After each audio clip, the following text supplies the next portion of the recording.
Hey, Full Funnel family, this is Matt Iovanni, partner over here at Full Funnel, and I want to talk to you today a little bit about how expensive clay is. And the reason I'm doing this is because I see so many people online talking about how clay is so expensive. And because of that, you should be looking at other tools. You should be looking at N8N and everything else. I've been trying to figure this out. It doesn't make any sense to me. I kind of have gotten to the point where I'm like, I think that a lot of people that use clay or use clay initially, certainly the more vocal component of it online, are people who do like outbound lead gen, or they do some sort of like outbound as a service, or they're doing like very low cost outbound. And I guess I kind of get that if you don't know how to use clay or you're not really sophisticated at it, you could certainly burn a lot of credits. It could cost you some money. But they also just rolled out their sandbox environment. So with their sandbox environment, you're not actually going to launch a table. You can build it, test it, validate, make sure it's efficient, and then you can actually roll it. That doesn't make any sense. The other thing is that like I'm drinking my own champagne here, right? So I just put out a sort of 7 layers of intelligence document where I sort of explain like this is how you use clay for like those sort of advanced use cases, right? You have like your 1.0, which is like data validation. You got 2.0, which is running some light like outbound workflows or sort of light workflows. You got 3, which is like now you're getting the full signal-based architecture, and that's what we're sort of showing in this series. But what I'm showing you here is literally how many credits consumed that my tables use and they're running. Right? So we literally built the 7 intelligence tables. They're all running. They're all very effective, so on and so forth.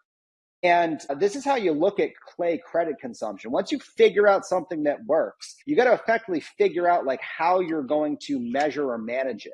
And you have a certain amount of rows, like as an example, existing customers at this particular time. There are 80 existing customers here at FullFunnel, right?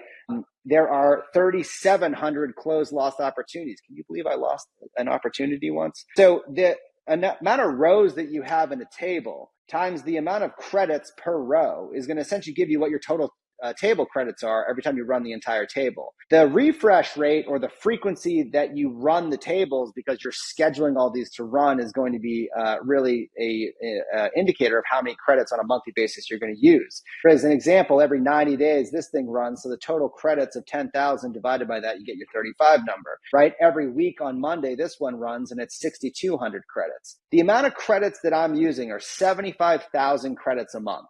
Now, again, we're like an 8-figure organization. Like we are a substantially sized business in comparison to some other companies, but I am a rounding error on a janitorial budget of some of our clients, right? Like we're so small, it's like insane.